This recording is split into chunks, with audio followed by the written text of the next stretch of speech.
Dear Papa Dudut, isang pagbati po sa inyong lahat na nakikinig sa Barangay Love Stories ngayong araw na ito.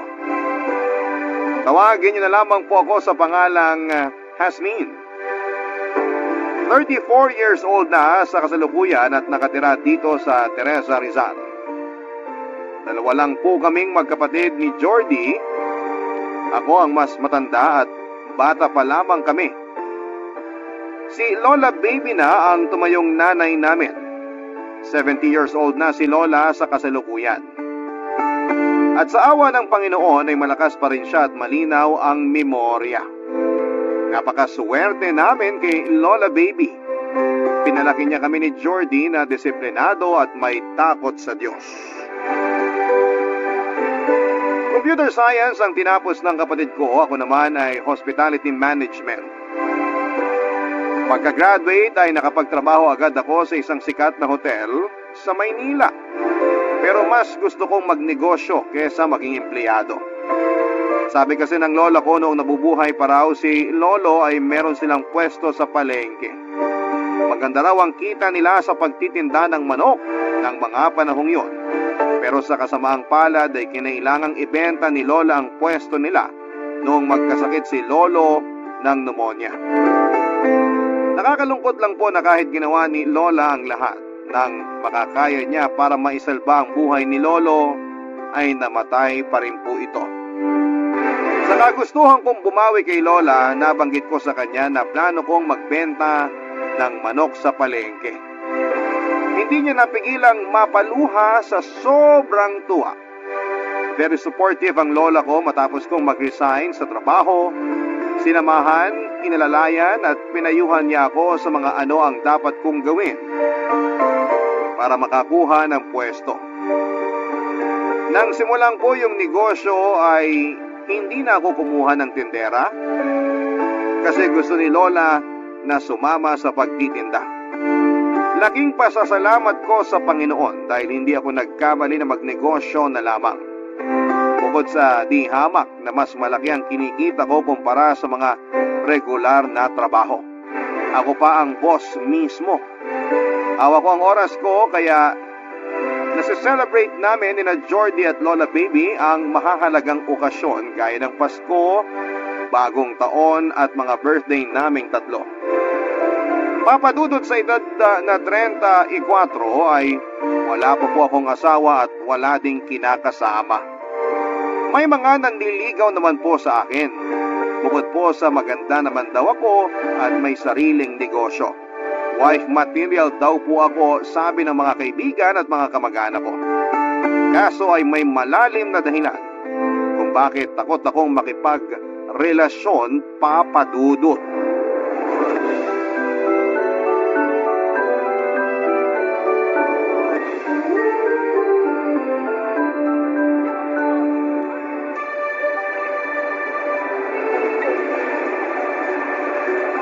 Ate, buti na lang kahit nasunog yung palengke dito sa atin. Nagawa ng paraan na magkapwesto kayo malapit sa may simbahan. Oo nga eh. Sa totoo lang, hindi ko alam ang gagawin kung hindi tayo nahanapan ng malilipatang pwesto. Dami rin namin pinagdaanan ni Lola bago maipundar yung pwesto na yon. Yung paglalakad pa nga lang ng mga papel, grabing pagod ng inabot namin. Tapos mawawala lang lahat ng pinaghirapan namin sa isang iglap. Ang masaklap pa, katatapos lang halos ng pandemya nung masunog yung palengke. Pero mabait ang Diyos sa atin, Ate Hasmin. Hindi niya tayo pinabayaan. Sinabi mo pa, si Lola talaga ang mas inaalala ko nun eh. Nalungkot siya ng sobra, halos hindi nga makakain tsaka makatulog sa kaiisip dun sa nangyari. Kaya nga, pero alam kong mas nag-alala si Lola sa'yo. Siyempre, mahal na mahal ka niya. Paboritong apo ka kaya ni Lola. Anong paboritong apo sinasabi mo? Walang ganun ano. Pantay lang ang pagmamahal ni Lola Baby sa ating dalawa. Biro lang. Alam ko namang pareho tayong mahal ni Lola. Te, malapit na pala tayo sa suki nating bakery. Hopya lang ba ang bibilin natin para kay Lola? Tingnan ko pa kung anong bago nilang tinapay na masarap para sa almusal at merienda. Balak ko sana magbawas ng kanin ngayon eh. Magda-diet ka talaga? Di ka naman mataba ah. Sino yung balak mong pagpa-sexy yan ha? Bakit may jowa ka na ba? Ayaw mo na bang tumandang dalaga? Uy, si ate, in lababo na. Tigilan mo nga ako sa pang-aasar mo. Wala akong jowa at wala akong balak magjowa. Wala naman kasing forever, no? Tsaka sakit sa ulo lang yun. Abala sa negosyo ko. Balang araw, te. Maniniwala ka rin sa forever. Hindi mo naman kailangang magmadali. Ang gusto ko lang naman maging masaya ka. Basta kapag may sinagot ka na sa mga manliligaw mo, ipakilala mo muna sa amin ni Lola ha. Sabay naming kakaliskisan. Hindi ako papayag na lokohin ka lang at paiyakin ng kung sinong lalaki. Oo na po. Ikaw talaga minsan kung magsalita ka, parang ikaw pa yung mas matanda sa ating dalawa eh, no? Pinoprotektahan ko lang ang ate ko na maganda, matalino, mapagmahal, masipag. Ay, naku, ewan ko sa'yo, Jordy. Huwag mo na akong bolahin. Kung may kailangan ka, sabihin mo na. Ang sama mo naman sa akin, te. Wala naman akong kailangan. Totoo lahat ng mga sinabi ko. Teka, naaamoy mo rin ba yung naaamoy ko, ate? Oo, kanina pa. Amoy vanilla.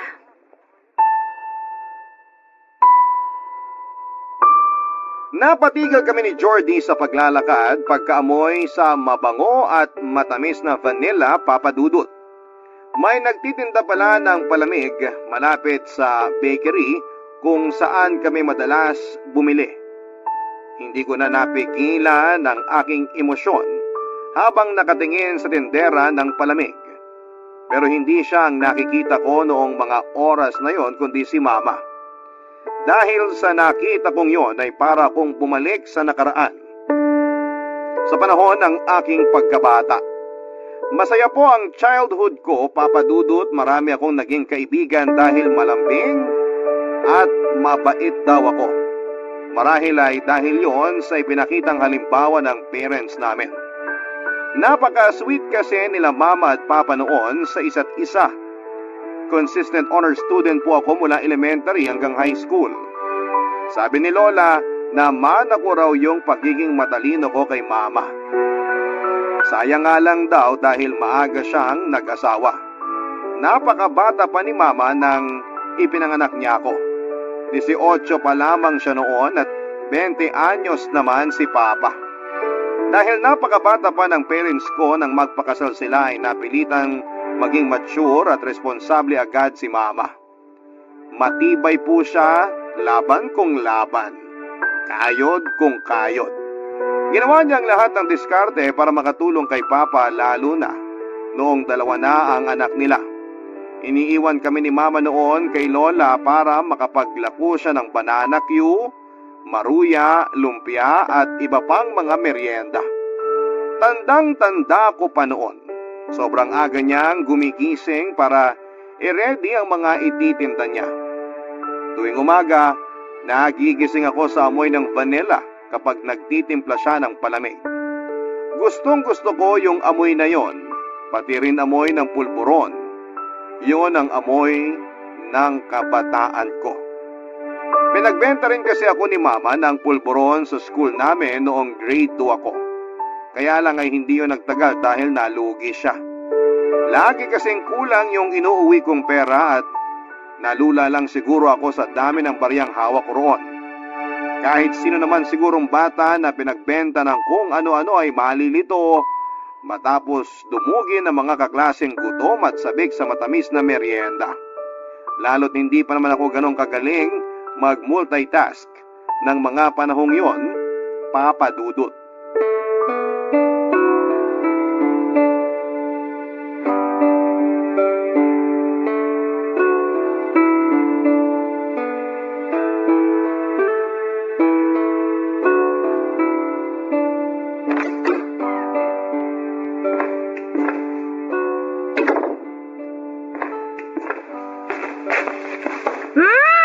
Ang bango!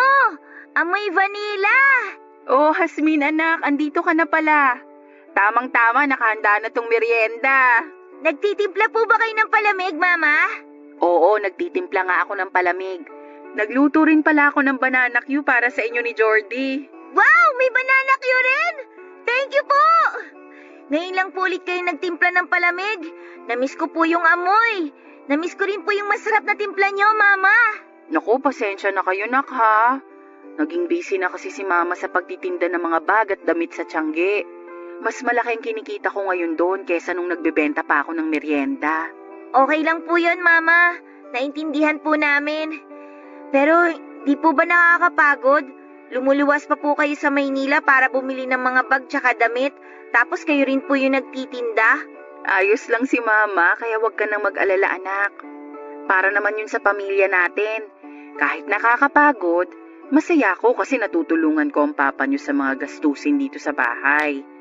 Basta mag-aaral lang kayong mabuti ni Jordy at maging mabait palagi. Masaya na kaming dalawa ng tatay niyo. Nag-aaral po kaming mabuti, tsaka hindi rin po kami pasaway. Ma, gusto ko pong tumulong sa inyo sa pagtitinda. Salamat anak, pero mas mabuti kung magpo-focus ka na muna sa pag-aaral mo. Kaya na ni Mama yung pagtitinda. Pero gusto ko pa rin pong tumulong, Ma. Kahit tuwing Sabado lang po tsaka Linggo. Napag-usapan na po namin ni Jordy yung tungkol doon, Ma. Tatapusin po kagad namin yung mga homework namin para po may oras po kaming tumulong sa inyo. Pero Hasmin... Sige na po, Ma. Para naman po makatulong kami sa inyo kahit konti. Sigurado po dadami yung benta nyo kasi cute kami ni Jordy eh. Matutuwa po sa amin ng mga customer. Ang babait talaga ng mga anak ko. At ang kukulit din. Siyempre po, nagmana kami sa inyo eh. Ganon? Namana nyo sa akin yung kulit nyo? Hindi po, Ma. Yung bait lang. Yung kulit, kay Papa namin namana. Mabuti na yung malinaw. Pagkatapos nyo magmerienda, gusto nyo akong tulungang magbilang ng mga bag mamaya? Sige po! O siya, hubarin mo na yung uniforme mo. Magpalit ka na muna ng pambahay, anak. Pagkatapos, tawagin mo na yung kapatid mo para makapagmerienda na tayo. Hindi na masarap tong palamig kapag natunaw na ang yelo. Masarap pa rin po yan, Ma. Basta po timpla nyo, kahit po matunaw yung yelo. Naku, talaga namang nambola pa tong anak ko. Sige na, tawagin mo na si Jordy. Pagkatapos nating magbilang ng bag mamaya, magluluto naman ako ng hapunan. Siguradong gutom na ang papa nyo pagdating niya mamayang gabi. Oo nga po pala, no? Sige po, Ma. Magbibihis lang po ako tapos tatawagin ko na po si Jordy. Miss ko na rin po yung pag-aagawa namin sa luto niyong merienda.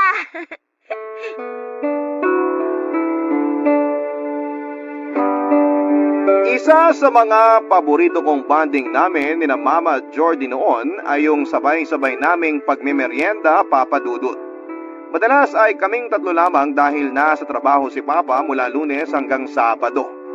Tuwing Linggo lamang namin siya nakakasabay magmeryenda pagkatapos naming magsimba. Kahit simple lang ang buhay namin noon, ay kontento at masaya na kami ng kapatid ko.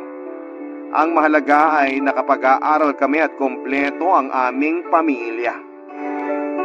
Pero makalipas ang ilang buwan, lumipat kami ng bahay. Mas malaki at mas maliwanag kesa sa dati naming tinitirhan. Kaya lamang ay malayo naman sa mga kababata ko. 10 years old po ako noong mga panahong yon at 8 years old naman si Jordy. Pero nakapag-adjust naman kaming magkapatid, kahit papaano. Basta ba magkakasama pa rin kaming pamilya, panatag po ako ng ganon, Papa Dudut. Barangay Love Stories. Barangay Love Stories. Papa Dudut, hindi naman nagtagal ay naging okay na rin kami ni Jordy sa bagong bahay na nilipatan namin. Nagkaroon kaagad kami doon ng mga kalaro at kaibigan. Pero halos isang buwan pa lamang mula nang lumipat kami. Lumipat naman ng trabaho si Papa. Maganda yung bago niyang trabaho, mas malaki po ang sweldo. Kaya lang ang naging problema ay nasa city yung pinapasokang hotel ni Papa at may kalayuan yon sa tinitirhan namin. Laging pagod sa pag-commute si Papa. Kaya noong sumunod na buwan ay lumipat ulit kami sa mismong city para hindi na mahirapan si Papa sa biyahe. Nakakapagod yung sunod-sunod na paglipat na yon para sa amin ang kapatid ko. Wala pa akong 11 years old pero 2 beses na kaming lumipat ng bahay. Lagi akong umiiyak noon kasi nami-miss ko yung mga kaibigan ko. Bagong bahay, bagong eskwelahan, bagong mga mukha. Kaya tuwing may nagtatanong sa akin noon kung anong pangarap ko, iisa lang ang palaging sagot ko. Ang magkaroon kami ng sariling bahay. Hindi importante kung maliit yon o malaki, basta sarili namin yon at magiging masaya kami doon ni na Mama, Papa at Jordy. Pero ang maganda po sa huling nilipatan namin, malapit lamang yon kina Lola. Isang sakay lang ng jeep. Nandun na kaagad kami sa bahay nila. Masaya kami ni Jordy kasi halos linggo-linggo na naming nadadalaw ang aming Lola baby, Papa Dudut.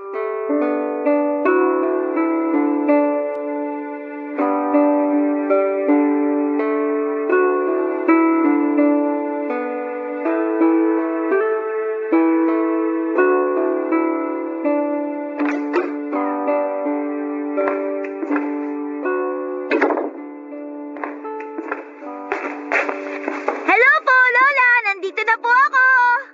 Wow! Ang bango naman po ng niluluto nyo. Ano po yan? Afritada ito. Pwede mo bang tikman? Baka maalat na naman ang timpla ko. Alam mo na, pag tumatanda na, tumatabang ng panlasa. Hindi ko po alam, La. Hindi pa naman po kasi ako matanda eh. Ay nako, ikaw talaga, apo. Pinipiloso po mo na naman ang lola mo. Joke lang po yun, Lola. Mayroon po ako ng kutsara. Titikman ko na po.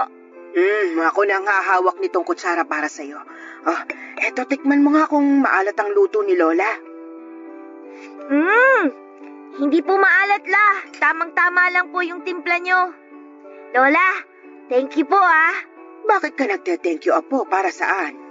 Kasi po, lagi nyo kaming pinagluluto ng masarap. Naku, wala yon. Ang totoo, natutuwa akong ipagluto kayo. Wala naman kasi akong ibang pinagluluto dito dahil matagal nang patay ang lolo nyo. Nakakalungkot nga po na wala na si Lolo. Sobrang malulungkot po ako kapag nawala si Mama, si Papa, si Jordy, at saka po ikaw, Lola. Iniisip ko pa lang po, nalulungkot na ako. Kahit nga po yung magtatrabaho lang si Papa sa malayong lugar, ayoko po talaga nun, kasi nalulungkot po ako. Naku, wag ka nang malungkot, apo. Sapat naman ang kinikita ng papa mo sa trabaho niya ngayon, kaya hindi na mangyayari ang magtatrabaho pa siya sa malayo. Saka tinutulungan naman siya ng mama mo, kaya wag ka nang mag-alala, ha? Opo, Lola. Nga pala, apo. Ano po yun, La? Wala pa bang nababanggit ang mama at papa nyo sa inyo ng kapatid mo? Na ano po? Naku, hindi ko alam kung ako ba dapat ang magsabi sa iyo nito. Baka magalit kasi sa akin ang nanay mo. Bakit naman po siya magagalit? Mama niya po kayo. Sige na po, La. Ano po ba yun? Sabihin niyo na po. Please po. Ay, naku, sige na nga. Total, nadulas na ako eh. Oo nga po, La. Sabihin niyo na po. Basta kunwari di mo pa alam, para di magalit sa akin ang mama mo. Lilipat daw kayo ng bahay kasi may bagong trabaho ang papa mo. Po? Na naman? Shh, huwag kang maingay. Saan naman po kami lilipat? Lola naman eh. Dito. Dito po? Dito po sa inyo? Kasama nyo? Oo. Lola, saya-saya ko po! Pero baka mahigit 1 taon pa bago kayo makalipat dito. Mag-iipon pa raw kasi sina Christina at Javier ng pampatayo ng bahay eh. Mahigit 1 taon pa? Tagal naman. Sandali na lang yun, Hasmin. Mabilis ang takbo ng panahon. O siya, basta kunwari hindi mo pa alam Sige, tulungan mo na ako maghain para makakain na tayo. Sige po. Pero alam niyo po, La, ang saya ko po dun sa bagong nilipatan namin. Talaga? Hindi mo ba namimiss ang mga pinsan at ang mga kaibigan mo sa dati niyong tinitirhan? Namimiss po. Pero okay lang. Kasi pwede naman po kaming mag-text, Lola eh. O basta, dapat may control ka sa pagte-text ha. Baka naman doon na maubos ang oras mo, di ka na makapag-aral ng maayos. Hindi po, La. Promise po, nag-aaral po ako lagi. Mas gusto ko pong mag-aral kaysa mag-text. Yan ang apo ko. Pero, bakit mo nga pala nasabing masaya ka doon sa bagong bahay na nilipatan niyo? Ano bang nagustuhan mo ron? Mamaya ko na po kukwento sa inyo pagkatapos po ng tanghalian. Lola, sana po talaga hindi na kami lumipat ulit. Masaya na po kasi ako sa bagong school ko eh. Mababait po lahat yung mga kaklase ko. Pero dahil dito naman pala kami lilipat, edi okay lang po sa akin. Mas gusto ko po dito, Lola. Kasi palagi ka na po naming makakasama.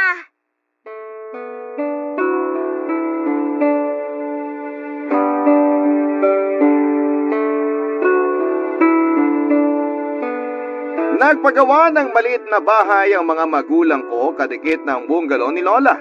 Ilang buwan lang ang nakalipas, Papa Dudut. Para tuloy naging duplex yung dalawang magkadikit na bahay at mas maliit lang yung sa amin. Dahil pangarap kong magkaroon kami ng sariling bahay, okay na yon sa akin ng mga panahong yon. At least, hindi na kami nangungupahan. Excited kami ni Jordy noon na simulan ang bagong buhay namin sa bahay na yon ni Lola. Lumipat man ulit kami ng bagong eskwelahan ay nagkaroon ng mga bagong kaibigan at nakisalamuha sa mga bagong muka ay ayos lang. Lalo na't kasama namin si Lola. Tuwing weekend ay sumasama kami ni Jordy kay Mama para tulungan siya sa pagtitinda ng bags at mga damit sa tiangge. At gaya ng pangako namin sa kanya ay tinatapos muna namin lahat ng uwi naming assignment galing sa school para sa susunod na linggo. Ayaw naming maging pabigat sa mga magulang namin kaya talagang nagsikap kaming pagbutihin ang aming pag-aaral. Gusto naming magkapatid na masuklian ang lahat ng sakripisyo nila. Mabigyan lang kami ng maginhawang buhay. Pero habang lumalago ang negosyo ni Mama ay doon naman nagsimula yung pagbabago ni Papa. Madalas pagka-uwi namin galing sa pagtitinda ay wala siya sa bahay. Gabi na siyang umuuwi at lasing na lasing pa. Hindi namin alam kung saan siya pumupunta at kung sinong mga kainuman niya. Papa Dudut.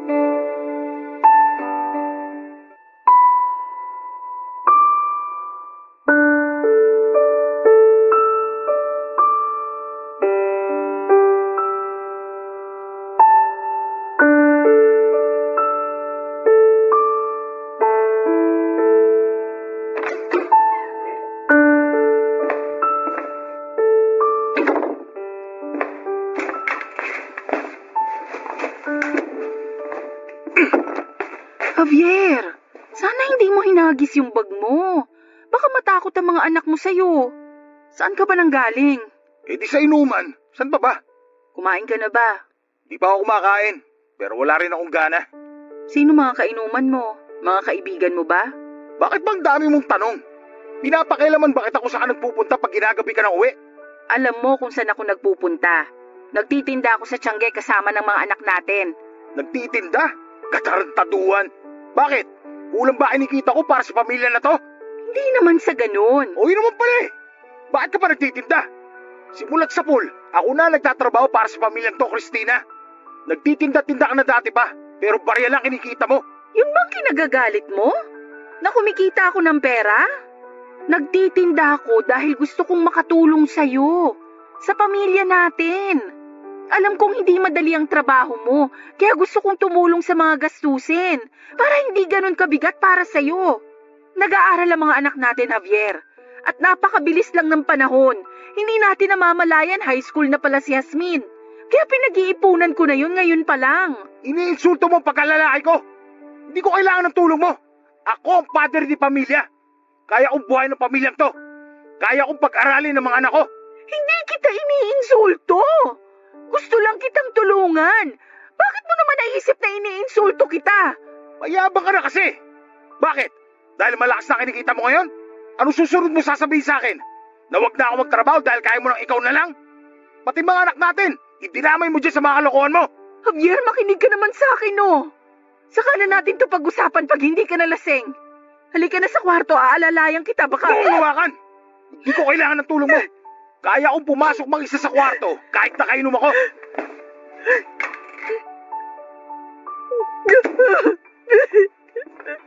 Mama? Jasmine, anong ginagawa mo dito, anak? Akala ko tulog ka na. Lumabas po ako nung narinig ko na lumabas kayo ng kwarto ninyo. Nagtago po ako sa may lababo. Mama, narinig ko po kayo ni Papa. Pasensya ka na sa mga narinig mo, ha? Lasing lang ang papa nyo, kaya medyo mainit ang ulo. Huwag mo akong alalahanin. Okay lang ako, anak. Mama, gusto mo po bang dun matulog ngayon sa kwarto namin ni Jordy? Sige, Hasmin. Miss ko na rin kayong katabi matulog ni Bunso eh. Kami rin po, Mama. Miss na namin kayong katabi. Tara na po. Baka po umiyak si Jordy pag nagising na walang katabi. Oo nga, no? Matatakutin pa naman at iyakin yung kapatid mo. Saglit lang, anak, ha? Titingnan ko lang kung nakalak na yung pinto natin. Mabuti na yung sigurado, lalo't lasing ang papa nyo. Baka kasi hindi niya nailak yung pinto pagpasok niya kanina eh. Sige po, Mama. Hintayin po kita dito, ha. Gusto ko po sabay tayong papasok sa kwarto. Hindi po ako nakatulog ng gabing yon, Papa Dudut. Tahimik na umiiyak si Mama buong magdamag.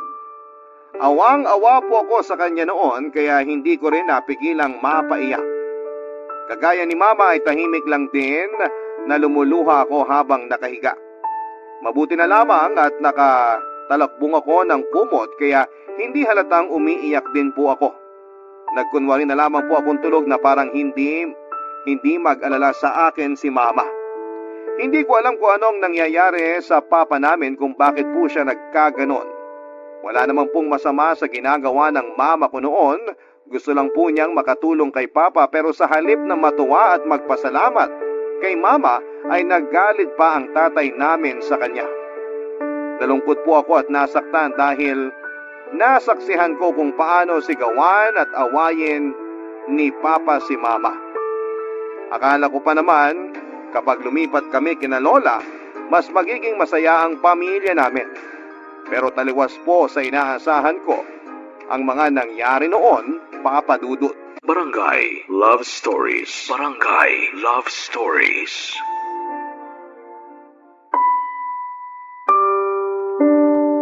Papa Dudut, sa paglipas ng mga araw ay wala nang ginawa ang mga magulang ko kundi ang mag-away. Lagi pa rin naglalasing si Papa at gabi-gabi na ring umiiyak si Mama. Hanggang sa unti-unting napalitan ng katahimikan ang mga sigawan. Napagod na siguro sila na mag-away kaya mas pinili nilang huwag na lamang mag-usap. Kahit kami ni Jordy ay naiilang at natatakot na rin noon kay Papa. Tuwing nasa bahay siya, takot na takot kaming gumawa ng kahit na anong ingay. Pag naaabutan niya kaming nag-uusap o nagkwekwentuhan ay bigla kaming tumatahimik kasi baka sa amin niya maibuhos ang galit niya. Kaming tatlo na lamang po ni na Mama at Jordy ang umiiwas dahil laging mainit ang ulo ni Papa.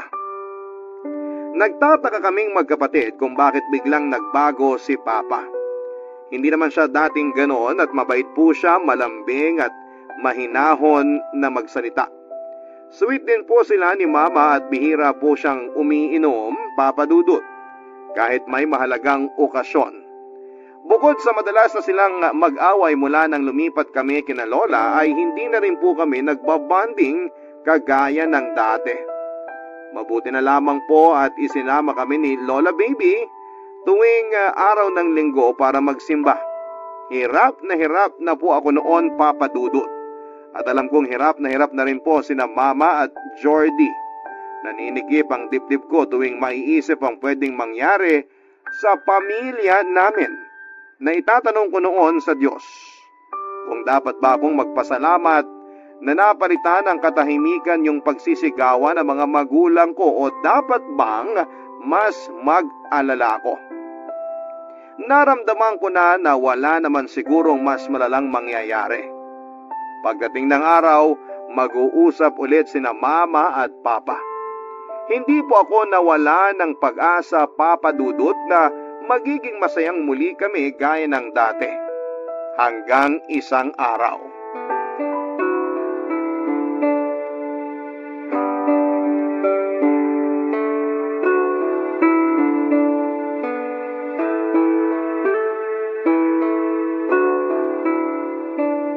Anak, maupo ka muna rito sa kama. Okay po. Mama, kanina pa po tayo nandito sa kwarto ni Lola Baby. Bakit po parang hindi po kayo mapakali? Hasmin, anak, may kailangang sabihin sa'yo si Mama. Ano po yun, Ma? Basta makinig kang mabuti kay Mama, ha? Opo. Natatakot po ako, Mama. Maghihiwalay na po ba kayo ni Papa? Naku, hindi anak. Bakit mo naman naisip yan? Hindi kami maghihiwalay ng papa nyo. Iba ang sasabihin ko sa'yo. Ano pong sasabihin nyo? Makinig kang mabuti sa akin, Hasmin. Dahil napaka-importante ng sasabihin ko. Sige po, Mama, makikinig po ako. Hindi naging madali para sa akin na gawin tong desisyon na to. Natatandaan mo yung kapatid ng Lola Baby na nasa California? Si Tita Lilia? Opo, Ma. Naalala ko po si Lola Lilia. Kahit sa picture ko lang po siya nakita. Ay, mabuti naman kung ganun, anak. Nakausap ko siya sa telepono nung nakaraang linggo. Sabi niya, tutulungan daw niya ako makapunta sa California. Siya na rin ang magiging employer ko. Kasi may pag-aari siyang apartment building doon. Aalis po kayo? Iwan niyo po kami? Dahil lang po ba kay Papa? Hindi ko kayo iiwan, anak. Huwag mong isipin yun. Pero bakit pa po kayo aalis, Ma? Ay, nag-usap kami ng papa niyo. Umamin siya sa akin. Baon na pala tayo sa utang. Kaya pala nagkaganon siya. Kaya pala laging mainit ang ulo niya. Hindi lang niya masabi sa akin nung una dahil sa pride niya. Paano po nangyari yun, Ma? Bakit po may utang si Papa? Naalala mo nung nagpagawa tayo ng sariling bahay sa tabi nitong bahay ni Lola Bibi mo? Opo. Malaki ang nagastos para maipagawa natin yung bahay. Buong akala ko, yung perang nagamit, perang naipon ng papa mo. Pero hindi pala. Po? Hindi po pera ni Papa yon? Paano po tayo nagkabahay kung wala po tayong pera? Dito ko lang nalaman na humiram pala ang papa niyo ng malaking pera sa trabaho niya. Kaya pala hindi na niya ako natutulungan sa mga gastusin natin kasi kailangan niyang bayaran yung utang niya buwan-buwan. Magluto na lang po kayo ng maraming maruya, Ma. At saka po magtimpla ng maraming palamig. Merienda na lang po bayad natin sa mga utang ni Papa. Masarap naman po kayo magluto eh. Hindi ganun yun, anak. Hindi niyo po ba pwedeng ipagluto na lang yung mga nautangan ni Papa? Hindi, anak eh. Kailangan pera din ang ibayad ng papa niyo sa mga pera na inutang niya. Kasi kung hindi siya makakabayad, mawawalan na siya ng trabaho. Pwede pa siyang makulong. Alam, Ma, makukulong po ba si Papa? Maiiwasan yon kung mababayaran natin lahat ng mga utang niya na nagkapatong-patong na. Pati sa mga katrabaho niya, nakahiram na rin siya ng pera. Baon na sa utang ang papa niyo. Hindi naman ganun kalaki ang kinikita ko sa pagtitinda. Kung tutuusin, kulang nga yung kita ko para sa pangangailangan natin. Tapos ngayon, kailangan ko pang hatiin yon para tulungan ng papa niyo na bayaran ng mga utang niya. Hindi ko magagawa yon kung hindi ako aalis para magtrabaho sa California. Pero Ma, ayoko umalis ka. Ayoko rin, anak. Pero kailangan kong gawin yun. Tsaka sayang yung pagkakataon, lalo't may naghihintay ng trabaho sa akin doon. Mas malaki ng di hamak ang kikitain ko doon. Makakaipon ako ng malaki-laki. Makakapag-aral kayo sa magandang eskwelahan. At mababayaran ko ang mga utang ng papa nyo. Pero Ma, si Papa... Nag-usap na kami ng masinsinan. Aayusin na niya ang sarili niya. Pero aaminin ko, hindi pa rin kami okay ng papa nyo. Masyadong matindi yung mga naging away namin at lumalim ang sama ng loob namin sa isa't isa. Pero nangako siya sa akin na hindi niya kayo pababayaan habang wala ako dito. Anak, huwag ka nang umiyak. Nandito naman ang Lola Baby niyo. Nag-usap na rin kami ng maayos tungkol sa pag-alis ko. Napakahirap nito lalo para sa akin, Hasmin. Basta tandaan nyo, gagawin to ni Mama para sa pamilya natin. Okay? Okay po, Mama. Basta po palagi ka pong tatawag, ha? Palagi din po namin kayo ipagpapray ni na Lola tsaka ni Jordy. Promise po, Ma. Hindi kami mag-aaway ni Bunso. Tsaka po mag-aaral po kaming mabuti. Salamat, anak. Papa Dudut, sa totoo lang, hindi ko alam kung anong mararamdaman ko ng mga sandaling yon. Hindi na nga maayos ang relasyon ng mga magulang ko ay aalis pa si Mama papunta sa California. Gustong gusto kong pigilan ng mama ko. Pero dahil sa mga nalaman ko tungkol kay Papa ay ayokong madagdagan pa ang mga alalahanin ng nanay ko. Sa awa ng Diyos ay maayos po na nakaalis si Mama. Caretaker po at tagalinis siya ng apartment building ni Lola Lilia sa California. Madali lang naman daw ang trabaho niya, lalo na't Pilipino din yung mga nakatira doon. At home daw siya sa pakiramdam ni Mama doon, pero syempre naho-homesick pa rin siya. Miss na miss pa rin namin ang isa't isa, kahit pa madalas kaming nagkakausap noon sa telepono. Laking pasasalamat ko rin po, Papa Dudut, dahil may sariling telepono noong mga panahong yon si Lola Baby. Nung una, madalas ding mag-usap sina Mama at Papa, pero isang araw pagka-uwi ko galing eskwela ay naisipan kong puntahan si Lola Baby sa kabilang bahay para sana magtanong ng merienda. Nagulat po ako nang maabutan ko doon si Papa na sumisigaw habang may kausap sa telepono. Nalungkot ako at kaagad na bumalik sa bahay namin. Pagkatapos ay tahimik akong umiyak sa kwarto namin ni Jordy. Ang buong akala ko ay maayos na ulit ang samahan ng mga magulang namin, pero hindi pala, Papa Dudut. Nag-aaway na naman sila. Pagkatapos noon ay sunod-sunod na po ulit yung mga naging pag-aaway nila hanggang sa hindi na naman sila nag-uusap kagaya noong hindi pa umaalis ng bansa si Mama. Nag-umpisa na naman ang pag-inom ni Papa. May mga araw na hindi na siya nakakapasok sa trabaho dahil sa hangover. Nang malaman ni Mama ang tungkol doon ay nagdesisyon siya na kay Lola na lamang magpadala ng pera imbes na sa tatay namin. Si Lola na rin ang nagbabayad noon sa mga utang ni Papa, lalo na nang malaman naming halos wala pa palang naibabayad si Papa sa mga pinagkakautangan niya. Lalo namang ikinagalit yon ni Papa. Pati si Lola ay inaaway na rin niya. Awang-awa po ako noon kay Lola, lalong-lalo na kay Mama. Nagpapakahirap si Mama sa ibang bansa para tulungan si Papa na mabayaran ang mga utang niya. Pero winaldas niya lamang ang mga padala ni Mama. Hindi ko po siya maintindihan, ang laki talaga ng ipinagbago ni Papa. Parang ibang tao na siya. Kaya noong minsang tumawag ulit si Mama ay hindi na po ako nagulat nang sabihin niya sa akin na may seryoso kaming pag-uusapan, Papa Dudut.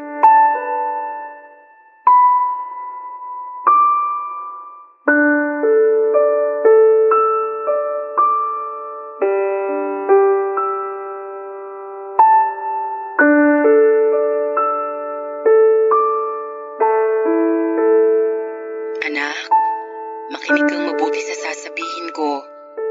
Sige po, Mama. Tungkol saan po ba? Anak, Mama, sige po, sabihin niyo na po. anak, sorry pero... Ay, parang alam ko na po kung anong sasabihin niyo, Ma. Gusto niyo na pong hiwalayan si Papa? Naiintindihan ko po, Ma. Kahit po bata pa ako, marami na po akong naiintindihan. Hasmin. Wala po akong naalalang maling ginawa niyo, Ma. Para sa akin po, hindi rin po madaling pumunta dyan sa ibang bansa. Kasi pag nandito ka lang po sa bahay, lagi ka na lang pong inaaway ni Papa. Lagi ka lang pong umiiyak sa gabi. Ginawa niyo naman po lahat ng makakaya niyo. Pero Ma, bakit po ba ganon? Bakit inaaway ka pa rin ni Papa kahit na wala ka na po dito sa atin?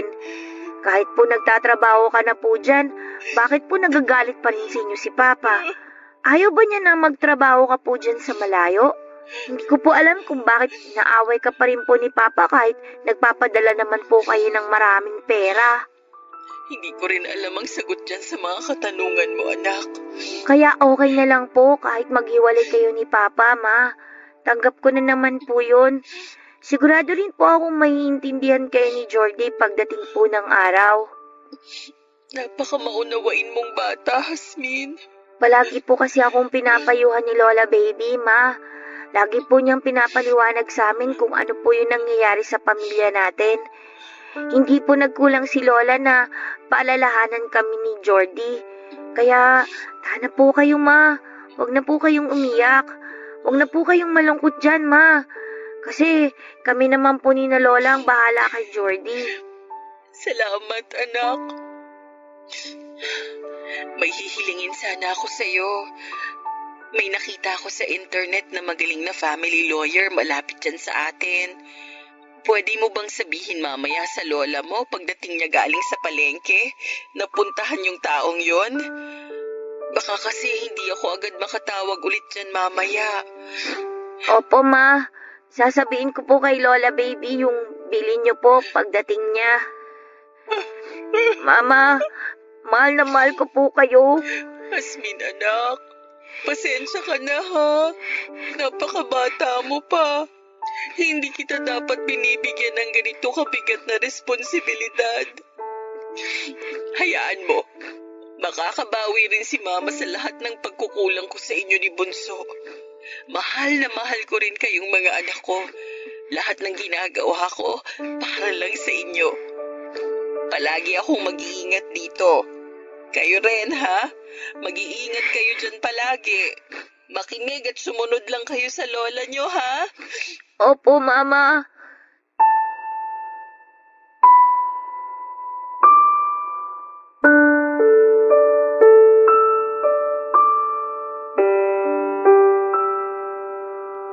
Noong makuha po ni Lola ang Certificate of Finality of Annulment, ay doon lang nag-sink in sa akin na hiwalay na talaga ang mga magulang ko. Tapos na, Papa Dudut. Sa totoo lang ay hindi ako umiiyak noong makita ko yon. Hindi ko po alam kung naging manhid na ba ako o kung ano. Pero wala akong mahugot na emosyon mula sa puso ko. Ang naramdaman ko noon ay para akong lutang at para akong nawawala at hindi alam kung saan ako susunod na pupunta. Mabuti na lamang po talaga dahil palaging nasa tabi namin ni Jordy si Lola Baby para alagaan kami at gabayan. Sa patnubay ni Lola ay tumuloy ang buhay. Papa Dudut, 24 na taon na ang lumipas. Pero sariwa pa rin ang lahat sa akin, sa aking alaala yung mga naganap. Nung araw na yon, kung kailan kami bibili ni Jordy ng tinapay sa bakery, ay hindi ko napigilan ang emosyon ko habang ginugunita ko ang masaya at mapait na kabataan namin. Na-trigger yon noong amoy ng vanilla na isinali noong ale sa lalagyan habang nagtitimpla ng palamig. Kasabay ng mga alaala ay bumalik din yung naramdaman kong sakit at pangungulila sa mga panahong masaya at buo pang pamilya namin. Bumalik sa akin yung mga alaala ko sa lahat ng mga bahay na tinirhan namin ng isang bagsakan. Biglang humampas sa akin na parang malakas na alon yon. At muli ko ring naalala yung pangarap ko noong bata pa ako na magkaroon ng pamilya at sariling bahay. Natupad po yun dahil sa pagsisikap ni Mama. Kaya nga lang ay hindi na buo ang pamilya namin, pero alam nyo, Papa Dudut, thankful na rin po ako na nakalaya si Mama sa toxic na relasyon nila noon ni Papa. Ayaw man niyang ipakita sa amin ni Jordy ay alam kong hirap siya emotionally sa mga nangyayari sa kanila ni Papa ng mga panahong hindi pa sila naghihiwalay. Pero kahit naman po nagsimula na kami ng bagong buhay na wala si Papa, hindi pa rin namin siya pinabayaan. Kahit nahiwalay na sila ni Mama ay lagi pa rin kaming dumadalaw ni Jordy sa kanya at sa bago niyang pamilya. Tatay pa rin namin siya sa kabila ng mga naging pagkukulang niya noon sa amin. Nagpasya si Mama na dito na kami magpatayo ng bagong bahay sa Teresa kasama si Lola. Pumayag din siya na doon na lang tumira sina Papa sa dating bahay ni Lola. Si Mama naman po, Papa Dudut, ay citizen na sa California dahil sa tulong ni Lola Lilia. Hindi na siya nag-asawa ulit at ibinuhos na lamang ang atensyon at oras niya sa aming tatlo nina Jordy at Lola. Sobrang laki po ng respeto at paghanga naming magkapatid sa aming ina. Kung may negatibong naidulot man sa akin ang nangyari sa pamilya namin, na hanggang ngayon ay dala-dala ko pa rin, yun po ay yung takot kong pumasok sa isang relasyon. Na-trauma po ako sa naging hiwalayan ng parents namin. Okay na ako na meron akong naipundar na mga negosyo, Papa Dudut. Bukod po pala sa pwesto namin ng manok sa palengke ay nagkasundo rin kami ni Jordy na magbukas ng mga computer shop. At sinubukan din namin ang pagtitinda ng milk tea. Balak niyang mag-resign na sa trabaho niya para makapag-focus na sa pagmamanage ng mga negosyo namin. Hindi masamang maghangad ng komportableng buhay, ngunit kung makakamit natin yon sa maling paraan, laging may ganti ang kapalaran, Papa Dudut. Kaya naman kapag may pangarap tayo ay pagsikapan natin yon ng husto. Ikaw kabarangay, may gusto ka bang makamit sa buhay na ito? Dear Papa Dudut, kapag hindi ka kayang tratuhin ng tama ng isang lalaki, may iba pang gagawa noon para sa iyo. Naniniwala po ako doon dahil napatunayan ko na ang bagay na yon. Pero bago ko ikwento ang life story ko ay magpapakilala muna ako sa mga kabarangay natin. Itago niyo na lamang po ako sa pangalang Merela, 30 years old at taga Quezon City. Avid listener po ako ng Barangay Love Stories at lagi kong minamarathon ang mga kwento ninyo online, mapa YouTube man or Spotify. Nalilibang kasi ako at nakaka-relate sa mga pinagdadaanan ng mga kabarangay natin. Laki po ako sa hirap pero may utak naman ako. Mataas po ang pangarap ko sa buhay at sa sarili ko. Isa na doon ang makapagtapos ng kolehiyo. Kaso hindi agad ako nakapag-college kasi kinailangan kong magtrabaho ng full-time nung graduate ako ng high school, Papa Dudut. Namatay kasi si nanay kaya napilay po ang pamilya namin. Kay tatay naatang ang paghahanap buhay at responsibilidad sa aming 5 magkakapatid. Bali panganay po ako at hindi ko kayang pagsabayin ang pagkukolehiyo at pagtatrabaho kaya pansamantala ko munang isinantabi ang pag-aaral. Mekaniko sa talyer ang tatay ko at nagtatrabaho naman ako bilang sales lady sa isang mall ng ilang taon hanggang sa nakaipon at nakakuha ng scholarship sa isang university sa lugar namin. Nasa 2 taon na po ako sa college nang huminto ako dahil nabuntis po ako ng boyfriend kong si Estoy, Papa Dudut. Malaking dagok po sa akin ang nangyari, pero aminado kong ginusto ko rin naman ang mga nangyari. Kaya pinangatawanan ko na lamang ang bagay na yon. Simula noon ay nag-live-in na kami ni Estoy habang nagtatrabaho siya sa isang 24 hours na lugawan at karinderya bilang cook at service crew. Maliit lamang po ang kita ng kinakasama ko tapos nagkaroon ulit kami ng isa pang anak. Gayon pa man ay hindi ko pa rin nakakalimutan ang pangarap ko makapagtapos sa kolehiyo kaya ginawa ko ang lahat para matupad yon. Kinausap ko ng masinsinan si Estoy at napapayag ko siya na mag-aral ako ulit. Nag-enroll po ako sa ibang college matapos kong makakuha ng scholarship at doon ko pinagpatuloy ang naantala kong kurso. Gabi po ang klase ko at sa araw naman ay inaasikaso ko ang 2 anak namin, Papa Dudut.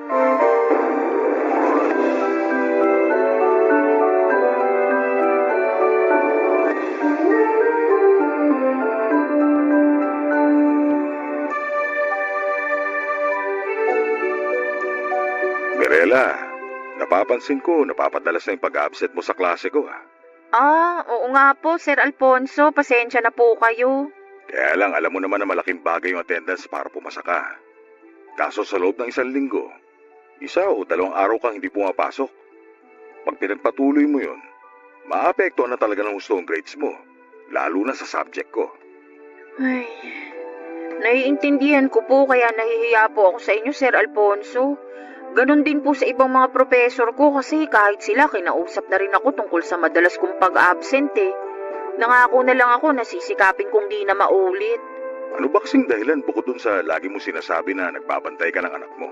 Yung totoo, napapadalas po kasi yung away namin ng kinakasama ko. Pwede ko ba malaman kung bakit napapadalas yung away nyo? Yun kung ayos lang naman. Ayos lang naman po pero nakakahiya kasi sabihin. Huwag ka nang mahiya. Malay mo, mapayuhan kita. Kaya sige na, sabihin mo na. Madalas po namin pinag-aawayan yung bisyo niya.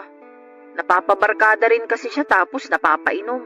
Imbis na matino siyang umuwi sa inuupahan namin pagkatapos ng trabaho niya, dumidiretso siya sa inuman kasamang mga tropa niya. Tapos, gabi na siya nakakauwi. Minsan nag-iiskandalo pa.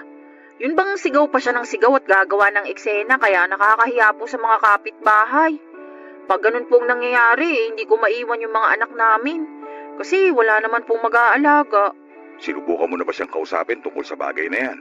Naku, kung usap lang maraming beses na po, Sir Alfonso. Kaso para siyang ewan. Pasok sa kanang tenga, labas sa kaliwa. Walang pinagkatandaan kaya lagi kami nag-aaway. Daig pa po yung mga anak namin sa pagiging pasaway at matigas ang ulo. Medyo mahirap nga kapag ganyan yung kasama mo sa buhay. Yung taong inaasahan mo makakatulong sa'yo, pero tumadagdag pa siya sa mga iniisip mo. Sabi mo nga, pasaway at matigas ang ulo. Kaya nga, Sir Kaya ayun, hindi ako nakakapasok. Alam naman niya na importante sa akin na makapagtapos ng kolehiyo. Tagal ko na rin po kasing nahinto, tapos ngayon nabigyan ako ng panibagong pagkakataon. Ayoko na pong sayangin yun. Tama naman yan. Alam mo, matalino ka. Isa ka sa mga estudyante na hinahangaan ko sa klase ko, Mirela. Kaya sana matapos mo yung pag-aaral mo, kasi malaking bagay yun. Mas lalawak yung oportunidad mo, lalo na sa kursong kinuha mo. Kaya nga, Sir Alfonso, nagsisikap ako kahit medyo huli na akong nakatungtong ulit ng kolehiyo. Paano muli na? Yun bang matanda na ako? 23 na ako, Sir Alfonso. Yung mga kaedad ko, nakapagtapos na sila, nagsisimula ng mag-job hunting. Ano naman kung nakapagtapos na sila? Nahihiya po kasi ako, saka naiinggit. Makakapagtapos ka rin. Hindi mo kailangang mainggit sa kanila kasi darating ka rin dun. Kaya nga magsikap ka. Pumasok ka lagi para hindi maapektuhan yung grades mo. Kasi sayang naman kung babagsak ka dahil lang sa absences mo. Sinasabi ko to hindi lang bilang instructor mo, kundi bilang kaibigan na rin. Talaga po? Oo naman. Kaya huwag kang mahihiyang lumapit sa akin para humingi ng payo. Kasi papayuhan kita sa abot na makakaya ko. Naku, nakaka-touch naman po kayo. Kaya naman pala maraming estudyanteng nagsasabi na mabait kayo, Sir Alfonso Salamat po. Walang anuman. Ganito lang talaga ako kasi naging estudyante rin naman ako at naiintindihan ko yung pinagdaraanan nyo. Pero syempre, hindi tayo pwede magpatalo sa mga hamon ng buhay, lalo na kung meron tayong pangarap. Lagi nating ilaban na matupad yung mga bagay na gusto nating makamit. Tatandaan ko po yung mga sinabi niyo. Mabuti. Tungkol naman doon sa kinakasama mo, sana magbagong buhay na siya. Kasi kung hindi siya magbabago, baka isang araw bigla ka na lang matauhan. Bigla ka magsawa sa kanya at iwan siya.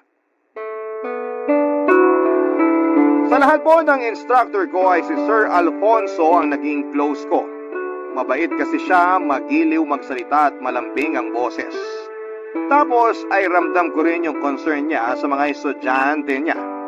Lalo na nga nung kinukumusta at tinatanong niya ako kung bakit napapadalas ang pag-absent ko.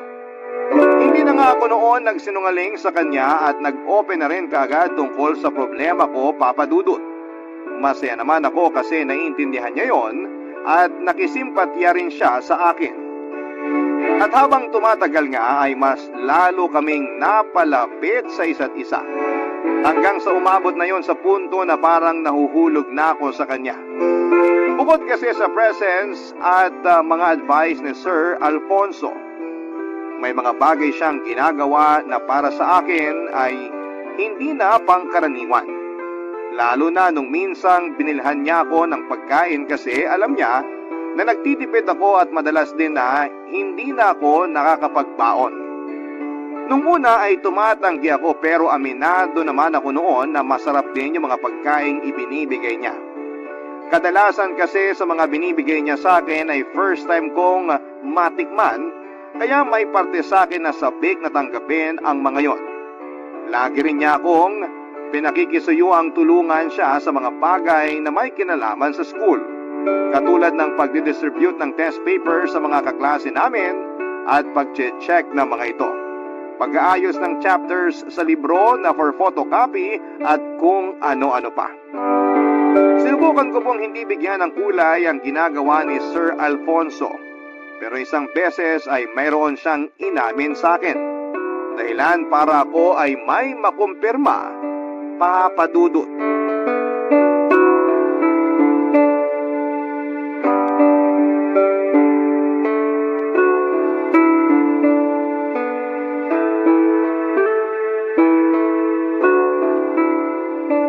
Salamat sa pagpapaiwan mo, Mirela. Dahil sa tulong mo, mabilis nating natapos yung pag-check ng test papers at pagre-record ng scores nyo. Malapit na rin kasi yung deadline ng pagpapasa ng grades. Kaya salamat ulit, ha? Wala yun, Sir Alfonso. Ganito talaga pag tumatanda na, buhabagal na sa pagkilos. Hindi pa naman po kayo mabagal kumilos. Saka hindi po kayo mukhang matanda. Nambola ka pa. Hindi po pambobola yun, Sir. 50 na ako. Pero hindi po halata. Mukha po kayong nasa 30s pa lang. Binubola mo talaga ako eh. Sige ka, malapit na ako maniwala niyan. Maniwala po kayo. Saka di lang naman po ako yung nagsasabi na mukha kayong bata. Bukang bibig din po yun ng mga kaklase ko. Talaga? Kaya pala parang pinagchichismisan nila ako nung isang araw. Narinig ko kasi yung pangalan ko nung dumaan ako sa koridor. Tapos nakasalubong ko ilan sa mga kaklase mo. Di hata nila ako napansin. Yun nga po yun, Sir. Mukha po talaga kasi kayong bata. Siguro ang gwapo niyo po nung binata kayo. Medyo, sabi ng misis ko. Nax, ang swerte naman po ng misis nyo. Paano mo naman nasabi? Kasi mabait na kayo. Tapos gwapo pa. Kung ganyan lang sana si Estoy, hindi na sana ako laging nangungunsumi sa kanya. Kaso hindi eh. Gwapo lang talaga siya pero ang sakit sa bangs. Kung ako kay Estoy, magpapakatino na ako. Kasi baka iwanan mo ako. Naku, mahal ko po siya kahit ganun yun, Sir. May gusto nga pala akong sabihin sa'yo. Ano po yun? Huwag ka sana magugulat sa sasabihin ko, ha? Ay, hindi ko po may papangako. Depende po sa sasabihin nyo. Pero wag naman po sana tungkol sa bagsak kong grades. Hindi yung tungkol doon. Ibang bagay ito. Ano po yun? Ano kasi Mirela eh. Nagugustuhan na kita. Po? Gusto nyo ako? Oo, pero hindi bilang estudyante ko. Higit pa ron. Pero, Sir Alfonso, Alam ko naman bawal kasi nga estudyante kita. hindi lang po dahil estudyante ninyo ko. Hindi po yun pwede kasi may asawa at mga anak na kayo. Tungkol dyan, matagal na kaming hindi okay ng misis ko. Hindi na nga kami magkasama sa isang bahay. Kasal pa kami pero magkahiwalay na. Bakit naman po? Kasi may iba na siyang gusto. At doon siya nakatira sa lalaki niya. Mag-iisang taon na rin. Pumayag po kayo? Nung una, hindi. Pero napagod na lang akong makiusap at magmakaawa sa kanya na ako yung piliin niya. Hindi na raw niya ako mahal at nakahanap na siya ng iba. Kaya ayun, pinayagan ko na sila mag-live-in. Ang sakit naman po nun. Medyo, pero ano pa bang magagawa ko? Hindi ko po alam ang sasabihin ko, Sir. Okay lang, huwag mo nang alalahanin yun. Naikwento ko lang kasi naitanong mo. Maayos naman pakikitungo ko sa kanya kasi siya pa rin ang nanay ng mga anak namin. Kaya malaya pa rin siya nakakabisita sa bahay namin at nakakasama mga anak namin. Hindi ko sila pinagdadamot sa mama nila. Totoo nga po talaga na mabait kayo. Pero tungkol po dun sa inamin nyo, Sir, alam nyo naman pamilyado na rin ako, hindi ba? May kinakasama na ako at may 2 na akong anak. Oo, alam ko pero nakikita ko nawawalan ka na ng gana sa kinakasama mo. Puro problema lang naman binibigay niya sa'yo, hindi ba? Pero mahal ko po si Estoy. Mahal mo nga ba o pinagtsatsaga mo lang siya makasama? Oh, kita mo na. Sir Alfonso naman. Magkaiba yung mahal mo sa pinagtsatsagaan mo lang. Kung gusto mo, sa akin ka na lang. Kilala mo naman ako. Kung ako pipiliin mo, wala ka nang aalalahanin pa. Hindi ko po inaasahan yung confession ni Sir Alfonso Papadudut. Pero hindi naman ako noon nag-isip ng masama dahil kahit ako ay unti-unti na rin nahuhulog sa kanya. Ang kaso ay komplikado dahil pamilyado na siyang tao. Kasal pa rin sila ng asawa niya kahit hiwalay na at may mga anak na siya na halos kaidaran ko pa. Kaya inisip ko na baka nabibigla lamang siya sa mga sinasabi niya dahil nga may problema sila ng misis niya. Pero mukhang seryoso po talaga siya sa nararamdaman niya para sa akin. Gusto ko po sanang maniwala sa sinasabi niya na wala na akong dapat alalahanin. Pero hindi pa rin ako mapanatag ng mga panahong yon dahil meron na akong kinakasama at may mga anak na rin. Kaya naman sinantabi ko muna yung nararamdaman ko para kay Sir Alfonso at nagpa siyang ipagpatuloy na lamang ang casual naming student-professor relationship. Pero siya pa rin talaga yung palagi kong nakakausap at nahihinga ng payo kapag nagkakalabuan kami ni Estoy. Siyang nagko-comfort sa akin at nagpapasalamat ako sa Diyos dahil lagi naman siyang nandun para sa akin, Papa Dudut. Pansamantala kong nakakalimutan ang bigat na mga pinagdadaanan namin sa buhay ng kinakasama ko.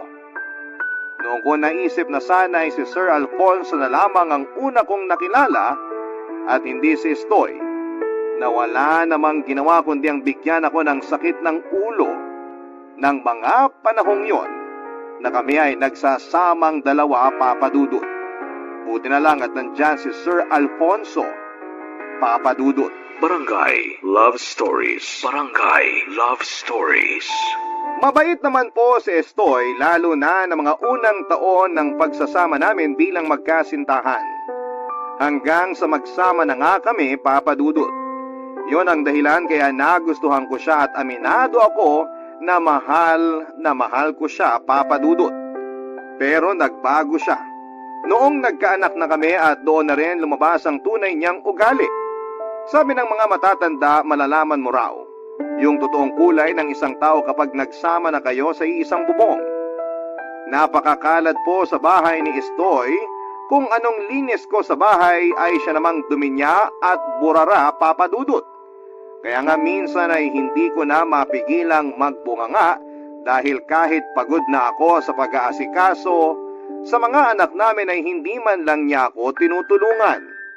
Lagi niyang dinadahilan na pagod siya sa trabaho, kaya mas gusto na lamang niyang magpahinga, Papa Dudut.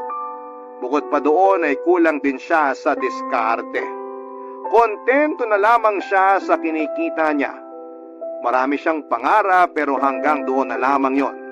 Bahala na raw kung matupad o hindi ang mga pangarap niya. Basta ang mahalaga ay nangangarap siya. Kaya nga nagpursige ako makapag-aral at ginustong makapagtapos para may marating naman ako sa buhay ko. Kung pareho kami ng mindset ay pareho din kaming hindi makakausad.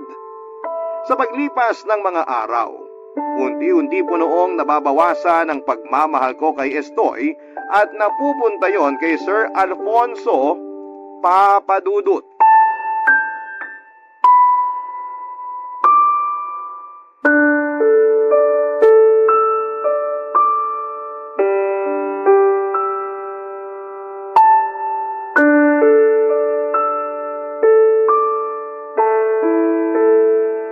Babe, sardinas na naman na may itlog ulam natin? Eh, yan lang kasi yung nabili ko sa perang binigay mo sa akin. Wala na ba talagang iba? Eh, wala na. Huwag ka na nga maghanap ng iba. Wala naman ako mailalabas. Pasalamat ka na lang at kahit papaano may ulam tayo. Sabi ko nga, ikaw talaga.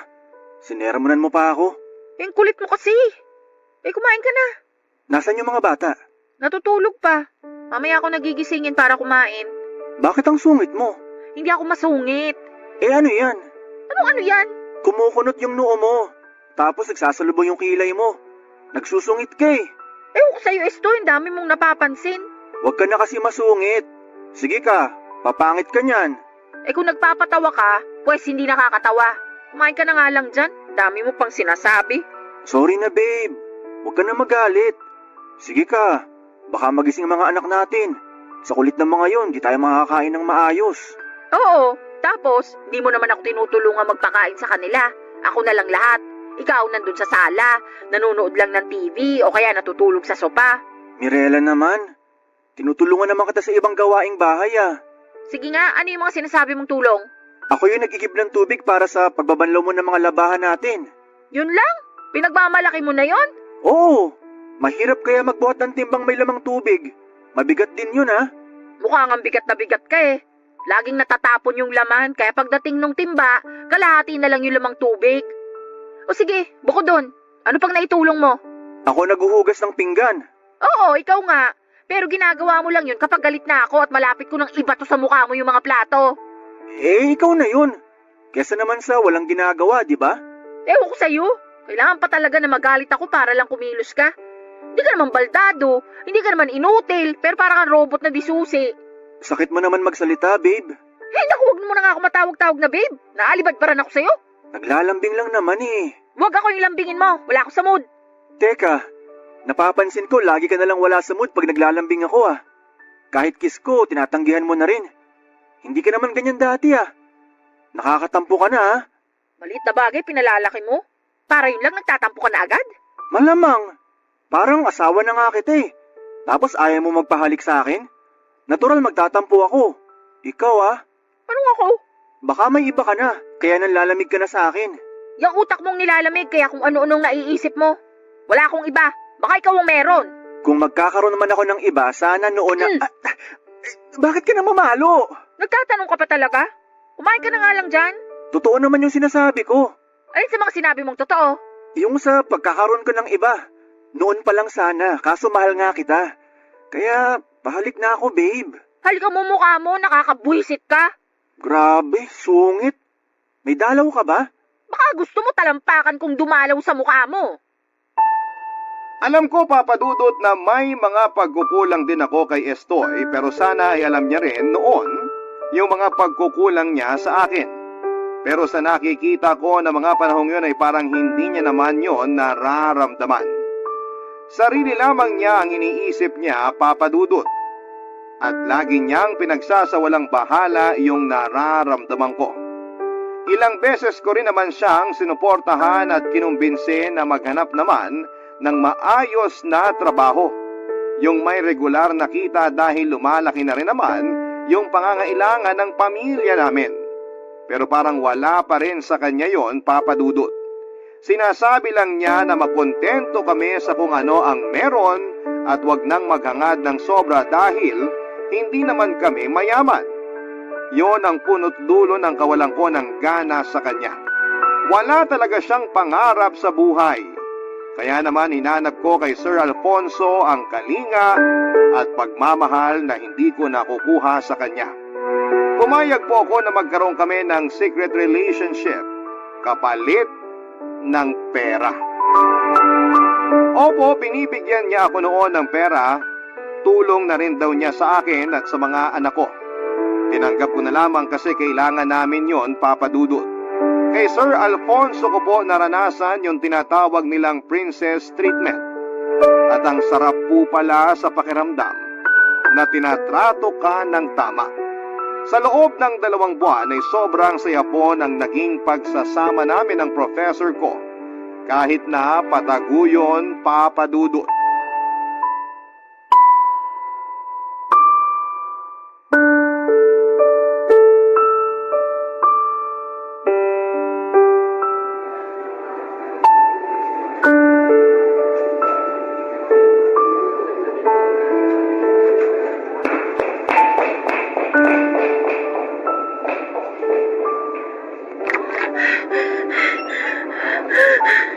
Sir Alfonso, Mirela, anong ginagawa mo rito? busy po ba kayo? Hindi naman. Bakit?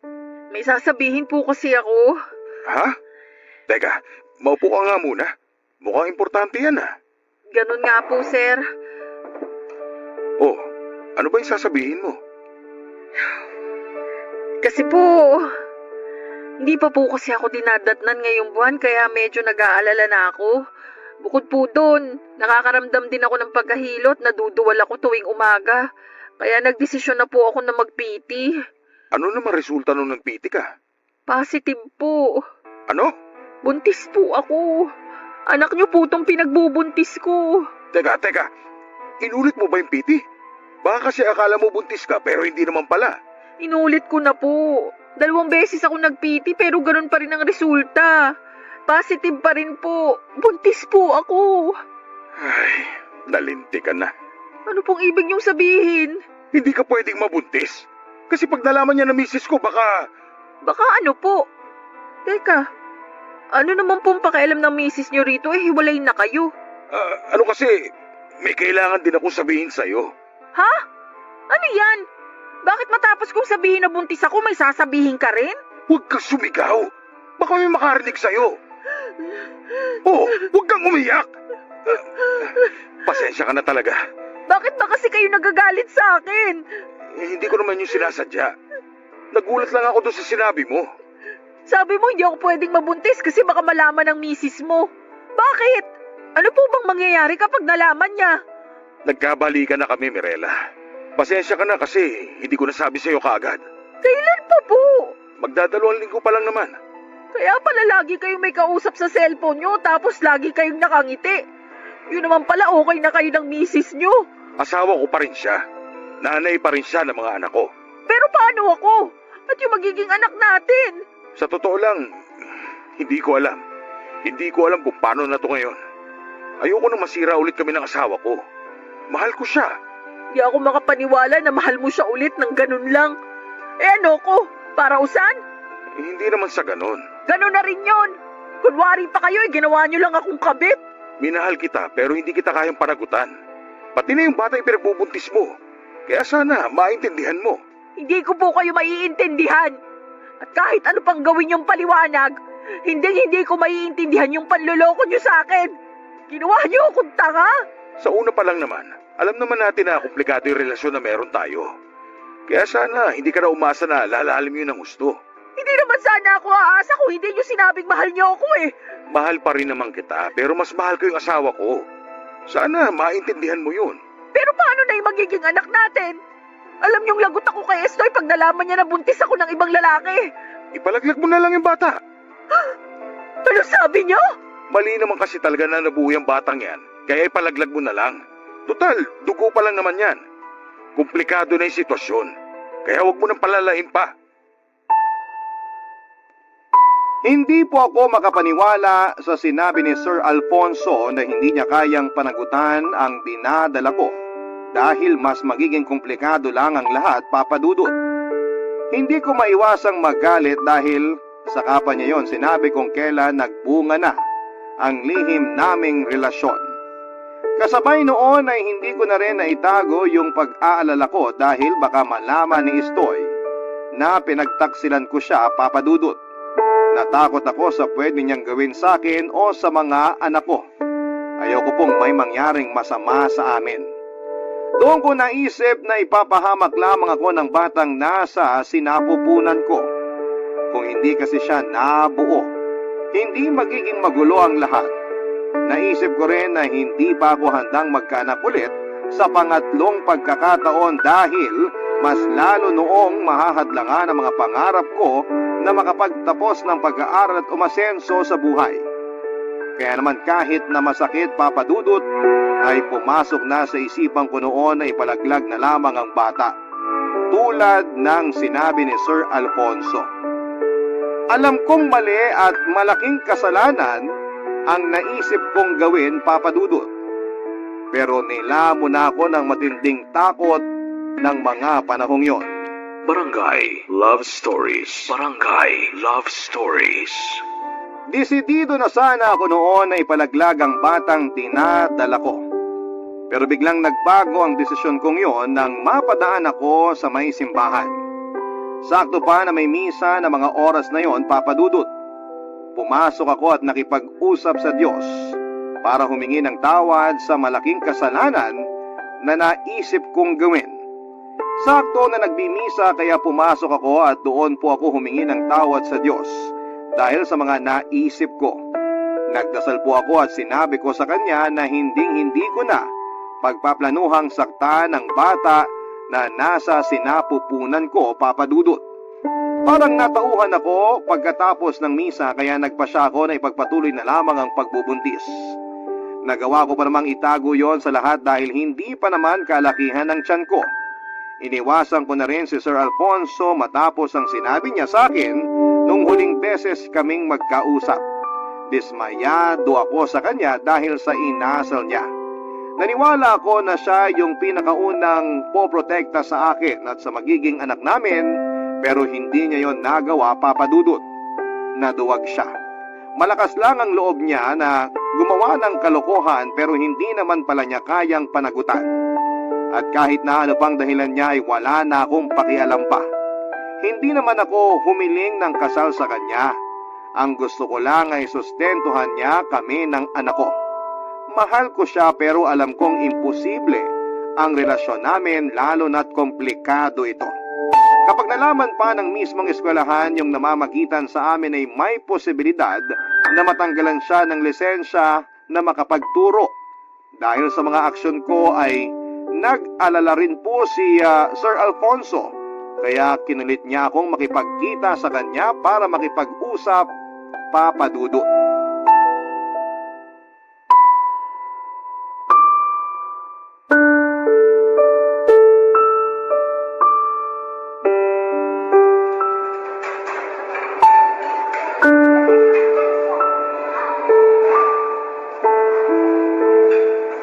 Mirela, salamat sa pagpayag mo na makipag-usap sa akin. Eh, ang kulit nyo kasi. Akala ko ba tapos na tayo? Ano ka mo? Pwede ba, Sir Alfonso? Huwag na kayong magtanga-tangahan dyan. Di ba ang sabi nyo nagkaayos na kayo ng misis nyo? At sinabi nyo rin na mas mahal nyo siya kaysa sa amin ng baby ko. Ibig sabihin nun, tapos na tayo. Doon na kayo sa pamilya nyo. Huwag ka naman ganyan, oh. Anong wag akong ganyang pinagsasabi ninyo? Huwag mo naman ako ipagtabo yan. Ano pong gusto nyong gawin ko? Yakapin kita at makipagharutan sa inyo? Oo, yakapin mo ako. Kasi mahal pa rin naman kita. Ang kapal din naman ng mukha nyo, no? Makapal na kung makapal. Pero nagsasabi lang ako ng totoo. Nakalimutan nyo na ba yung sinabi nyo sa akin? Sabi nyo, mali na nagkaanak tayo at wag na rin akong umasa na lalalim pa yung relasyon natin. Tapos sasabihin nyo sa akin ngayon na wag ko na kayong ipagtabuyan kasi mahal nyo pa rin ako? Ayusin nyo na muna yung pag-iisip nyo. Nahahalata tuloy yung edad nyo. Nabigla lang naman ako nung sinabi ko yun sa'yo. Na-realize ko na hindi ko pala kayang mawala ka sa akin. Pero yung anak natin, kaya nyong mawala. Sa inyo pa nga mismo nang galing na ipalaglag ko siya, di ba? Patawarin mo sana ako. Sa Diyos kayo humingi ng tawad, wag sa akin. Buti na lang talaga, hindi ako kasing sama nyo. Kung hindi, baka nakagawa pa ako ng bagay na pagsisisihan ko rin sa huli. Ibig sabihin, hindi mo pinalaglag yung baby natin? Baby ko. Baby ko lang to kasi nga ayaw mo naman sa kanya, di ba? Ako pa rin ang tatay ng batang yan. Huwag mo naman ipagkait sa akin na maging ama ulit. Paano ko nga ibibigay yung karapatan na kilalanin kang ama ng batang to kung ginusto mo siyang mawala? Babawi ako. Susustentuhan ko ang anak natin. Ako nang bahala sa kanya. Sa inyo. Please, Mirela. Bigyan mo pa sana ako ng isa pang pagkakataon para patunayan yung nararamdaman ko sa'yo. Mahal ko kayo na magiging anak natin. Mahal ko rin naman po kayo pero natatakot ako. Kahit na ayoko nang ipalaglag tong baby natin, hindi ko pa rin alam kung paano ko sasabihin kay Esto yung tungkol dito. Sa ngayon kasi, kaya ko pang itago to kasi hindi pa naman halata yung tiyan ko. Pero paano pag lumaki na to? Isa lang yung paraan na naiisip ko. Makipaghiwalay ka kay Estoy. Tapos iuwi kita sa probinsya namin sa Javier Leyte. May matitiran kayo doon. Naayos ko na lahat. Doon na kayo tumira na magiging anak natin. Nasisiraan na ba kayo ng ulo? At talagang desidido na kayong gawin akong kabit? Hindi mo na rin namamahal si Estoy. Kaya bakit nakikisama ka pa sa kanya? Kasi may mga anak kami. Iwanan mo na rin sa kanya yung mga anak ninyo. Magsimula ka ulit. Magsimula tayo na magiging anak natin. Kaunting pagsasakripisyo lang naman yung gagawin mo. Tapos hindi mo na ulit mararanasan maghirap. Hindi ako mayaman, pero gagawin kong lahat para mabigyan kayo ng komportabling buhay. Sige na, Mirela. Pumayag ka na. Diba, mahal mo naman ako? Seryoso ba kayo sa gusto nyong ipagawa sa akin? Gusto niyong iwan ko ang mga anak namin ni Estoy? Magkakaanak na rin naman tayo eh. Siya na lang yung mahalin mo at alagaan. Hindi naman mahirap gawin yun. Demonyo ka? Hindi ko akalain na masasabi mo yan. Gusto mo talaga na iwan ko ang mga anak ko para sa'yo? Hoy, para sabihin ko sa'yo, wala akong balak na maging kabit habang buhay. Ayokong ikahiya ko ng mga anak ko. Matagal pa naman bago mangyari yun. Mapaghahandaan pa natin. Kaya pa naman natin itago ngayon eh. Hindi natin maitatago yung totoo. Kaya ngayon pa lang, tapusin na natin to para hindi na lumala yung gulo. Kung makikipaghiwalay ka sa akin, malalaman ni Estoy na nangaliwa ka. Naisip mo na ba kung ano mangyayari sa'yo pag nagkataon? Bahala na. Hihingi na lang ako ng tawad sa kanya. Kung tatanggapin niya pa rin ako, handa akong bumawi. Pero kung ayaw niya, wala na akong magagawa. Karapatan niyang magalit at hindi ako tanggapin. Kasi ako naman yung nagkamali sa amin. Sana ganun ka rin. Sana handa ka rin panagutan yung nagawa mong pagkakamali. Papa Dudut, plano ko na sanang tapusin noon ang namamagitan sa amin ni Sir Alfonso. Pero nakiusap siya sa akin na huwag kaming maghiwalay dahil hindi niya raw kakayanin. Nalilito po ako sa kanya noon kasi ayaw naman niya akong panagutan noong una. Pero ayaw niya rin akong palayain. Sa huli ay nakipaghiwalay na rin ako sa kanya. Ayoko na kasing dagdagan pa yung pagkakasala ko sa mata ng Diyos at sa batas ng tao dahil sa ginawa namin. Nagkasundo na lamang po kami ni Sir Alfonso na susustentuhan niya ang batang dinadala ko pero wala kaming pagsasabihan na siya ang ama. Pero hindi namin inaasahan na natunugan pala ng asawa niya ang tungkol sa pagkikita namin. Sinundan siya nito at nahuli kami sa akto na magkasamang kumakain. Gulat na gulat po kaming pareho, Papa Dudut, lalo nung galit nitong hinablot ang buhok ko para sa bunutan. Inawat po kami ni Sir Alfonso pero wala rin siyang nagawa kasi pinagtulungan na ako ng mag-ina niya. Sumunod din pala ang anak nilang babae ng gabing yon kaya wala po akong kalaban-laban sa kanila, Papa Dudut.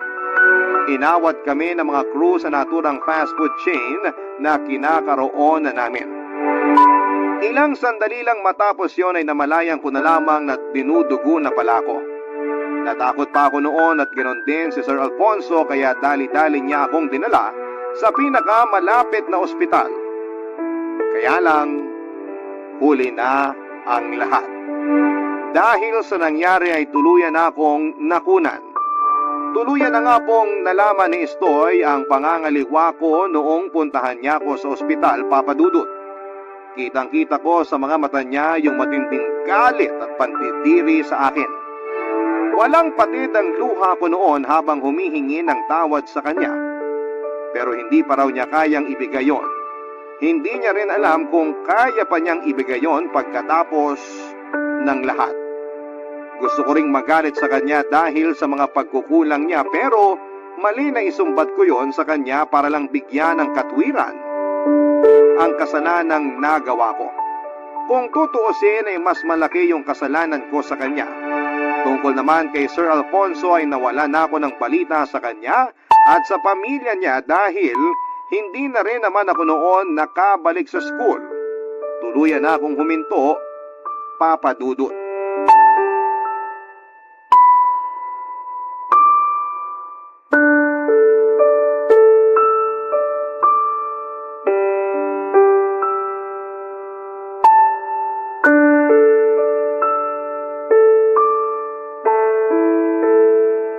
Estoy, tama na yung pag-inom mo. Lasing ka na eh. Baka mamaya maistorbo mo na naman ang mga kapitbahay natin. Matulog ka na dun sa kwarto. Huwag mo nga akong inuutusan. Tsaka huwag mo rin akong hahawakan. Nandidiri ako sa'yo, Mirela. Hanggang ngayon ba? Hindi mo pa rin ako napapatawad. Paano kita patatawarin? Nagpagalaw ka sa ibang lalaki. Tapos dun pa talaga sa profesor mong amay lupa. Huwag mo namang pagsalitaan ng ganyan yung tao. Okay, tamo. Pinagtatanggol mo pa yung matandang yun. Hindi ko siya pinagtatanggol. Pero mali rin naman ang pagsalitaan mo siya ng ganun. Anong gusto mong gawin ko? Palakpakan yung kalokohang ginawa nyo? Hindi naman sa ganun. Alam naming mali yung nangyari. Siguro Siguro karma na namin yung pagkawala ng anak namin. At habang buhay ko yung dadalhin sa konsensya ko. Buti alam mo. Kasi hindi ko na rin makakalimutan yung ginawa mo. Sobra ka eh. Napakasama mong babae. Oo, may pagkukulang ako sa'yo pero yung manlalaki ka, iniputan mo ako sa ulo eh. Nagpagalaw ka na nga sa kanya, nagpabuntis ka pa. Alam mo ba kung gaano kasakit yun para sa akin? Nanliliit na nga ako, tapos sa ginawa mo, tinapakan mo pa yung pagkalalaki ko.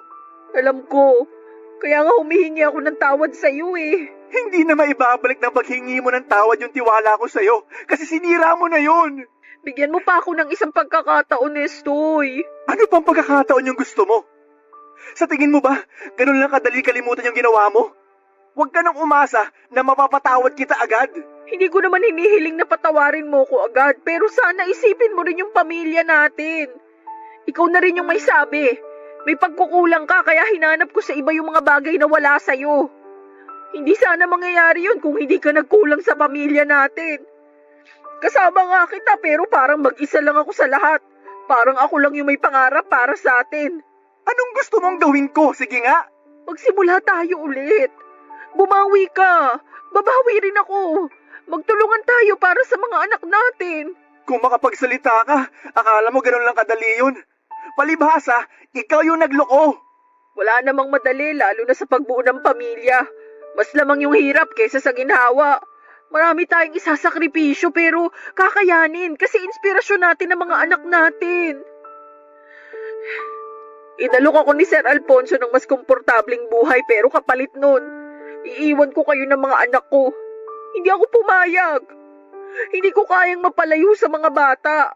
At ganun din sa'yo kahit na unti-unti nang nawawala ang pagmamahal ko sa'yo. Ikaw pa rin naman ang ama ng mga anak ko. Kahit ganito ko, mahal pa rin kita. At mahal ko yung mga bata. Pero di ko naisip humanap ng iba para saglit na takasan yung responsibilidad ko sa pamilyang to. Malaki yung kasalanang nagawa ko. Kaya kung kinakailangan kong humingi sa'yo ng tawad araw-araw, gagawin ko. Hindi ko alam kung kailan kita mapapatawad o kung darating pa ba yung araw na yon. Kaya huwag ka nang umasa na babalik pa tayo sa dati. Alam ko. Pero tama ka rin naman sa sinabi mong malaki yung pagkukulang ko sa pamilya natin. Masyado akong naging panatag. Akala ko kasi sapat na yung maipakita ko na nagpakaama ko. Akala ko kasi ganun lang kasimple maging tatay. Pero hindi ko alam na kulang pa pala yun. Malaki rin yung pagkukulang ko sa'yo. Kasi hindi ko sinuportahan yung pangarap mo. Kaya lalo nang nagkandaleche-leche. Kung galit ako sa'yo, mas nagagalit ako sa sarili ko. Bakit kasi kailangan pang humantong sa ganito ang lahat? Hindi na natin maibabalik yung nangyari. Pero pwede naman tayong bumawi at mas gawin kung ano yung tama. Ikaw pa rin naman yung lalaking minahal ko. At kayo ng mga anak natin yung pinili ko. Kaya sana, mapagbigyan mo pa ako. Kahit isang pagkakataon lang ulit. Hindi po kami naghiwalay ni Estoy, Papa Dudut. Sa halip na mangyari yon ay magkasama naming ginampanan ang pagiging magkatuwang sa pamilyang binuo namin. Malaki po ang pagkakasala ko sa kanya bilang partner kaya araw-araw ko yung pinagsisisihan. Lagi rin po akong bumabawi sa kanya para hindi na niya maranasan yung pakiramdam na minsan ko siyang pinagpalit sa iba. Bukod doon ay lagi rin akong nagdarasal sa Diyos. Natulungan akong makapagbagong buhay at maging malakas ang pananampalataya para malabanan ko ang mga tukso sa paligid ko.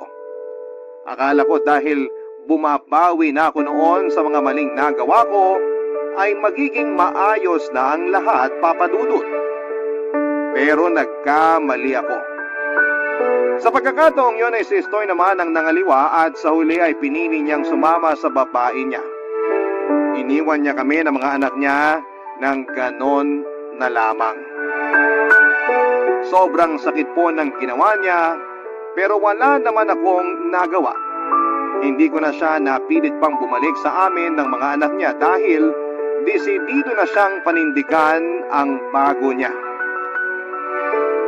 Ang sakit lang sa parte ko na pinili ko sila pero iiwan niya rin pala kami. Siguro'y hindi pa rin talaga ako lubos na napatawad ni Estoy sa kasalanang ginawa ko sa kanya. Naisang tabi lang yon pero hindi tuluyang nawala, Papa Dudut. At wala na akong magagawa kundi tanggapin yon, Papa Dudut. Kung tatanungin niyo ako kung may balita pa ako kay Sir Alfonso, ang huling nalaman ko ay sa makabilang buhay na siya.